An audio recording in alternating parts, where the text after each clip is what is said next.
ભાવનગર શહેરમાં મુસ્લિમ સમાજ દ્વારા પવિત્ર ઈદ ઉલ ફિત્રના પર્વની શ્રદ્ધા અને ઉલ્લાસભેર ઉજવણી કરવામાં આવી। શહેરની મુખ્ય ઈદગાહ મસ્જિદ ખાતે મોટી સંખ્યામાં મુસ્લિમ ભાઈઓ એકત્રિત થઈ ખાસ નમાઝ અદા કરીને એકબીજાને ગળે મળી ઈદની શુભેચ્છાઓ પાઠવી। રમઝાનના પવિત્ર મહિનામાં રોજા પૂર્ણ થયા બાદ ઈદ ઉલ ફિત્રનો પાવન તહેવાર વિશ્વભરના મુસ્લિમ સમાજ માટે આનંદ અને આધ્યાત્મિકતા લઈને આવે છે। ભાવનગર શહેરના નવાપરા વિસ્તારમાં આવેલા ઈદગાહ મસ્જિદ ખાતે વહેલી સવારે જ મોટી સંખ્યામાં મુસ્લિમ બિરાદરો ભેગા થયા હતા। ઇમામ સાહેબના માર્ગદર્શન હેઠળ ઈદની વિશેષ નમાઝ અદા કરવામાં આવી હતી, જેમાં દેશ દુનિયામાં શાંતિ, સૌહાર્દ અને સમૃદ્ધિ માટે દુઆ કરવામાં આવી હતી। નમાઝ પૂર્ણ થયા બાદ મુસ્લિમ ભાઈઓએ પરંપરાગત રીતે એકબીજાને ગળે મળી ઈદ મુબારક કહી શુભેચ્છાઓ આપી, જે ઇસ્લામમાં ભાઈચારો અને એકતાનું પ્રતીક માનવામાં આવે છે।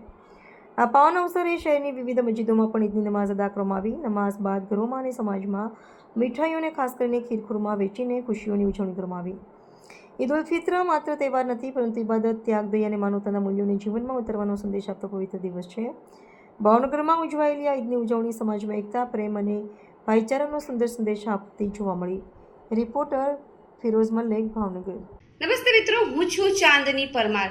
આપની મનપસંદ ચેનલ એટલે કે દીવ મિરર ન્યૂઝ ચેનલને લાઈક કરો, શેર કરો અને ફોલો કરો, અને હા, તેમાં દરરોજ તાજા સમાચાર જોવાનું ભૂલશો નહીં। નમસ્કાર દર્શક મિત્રો, હું છું પાયલ બામભણિયા। આજના મુખ્ય સમાચાર, દેશ વિદેશ, ગુજરાત રાજ્યના તાજા બ્રેકિંગ સમાચાર નિહાળો દીવ મિરર ન્યૂઝ ચેનલ પર દરરોજ રેગ્યુલર।